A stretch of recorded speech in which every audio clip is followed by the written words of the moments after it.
A $35 billion vote of confidence from Amazon gets drowned out by the silence of the Federal Reserve. Welcome to a market holding its breath. I am Prem, and this is news that move markets. It was a day where the long-term narrative collided with short-term anxiety, and anxiety won. The Nifty 50 gave up the key 25,800 level, closing at 25,758, down about 0.33%.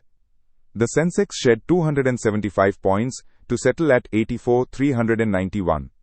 This marks the third straight session of losses, but the real story wasn't the drop itself. It was the disconnect between massive corporate news and the market's sour mood.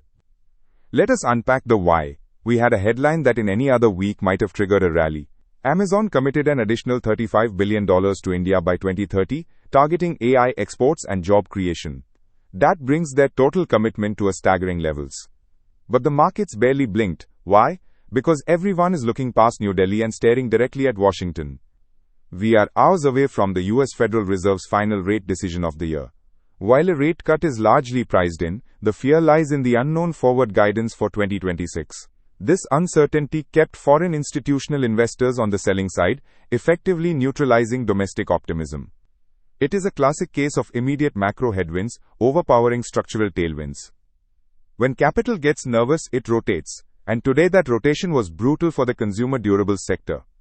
The index dropped over 1.7%, making it the worst performer. We saw sharp profit booking in high-flying names like Dixon Technologies and Trent, as investors questioned valuations amidst a cautious spending environment. However, it wasn't all red.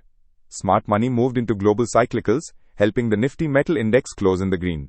And a special mention goes to Eicher Motors in the auto space.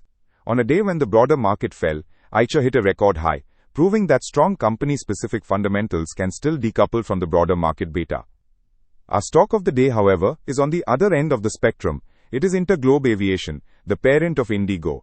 It was the top loser on the Nifty 50, plummeting over 3%. This wasn't just vague market noise, it was a specific operational crisis.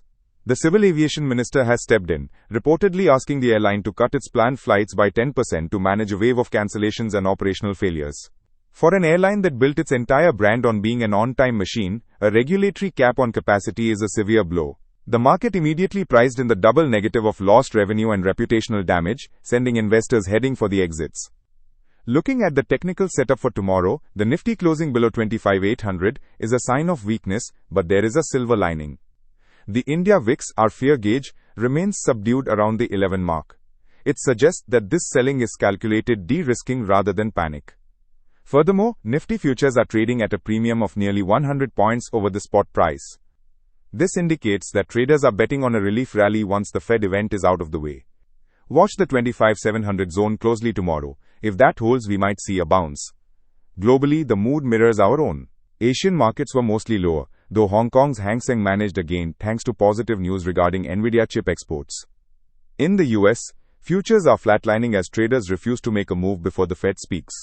Meanwhile, in the crypto space, Bitcoin continues to hover near the $93,000 mark, showing surprising resilience even as equities wobble. So the takeaway for tomorrow is simple: ignore the noise until the Fed speaks. The long-term story, evidenced by Amazon's massive bet, is intact, but the short-term price action belongs to Jerome Powell. Stay calm and let the dust settle.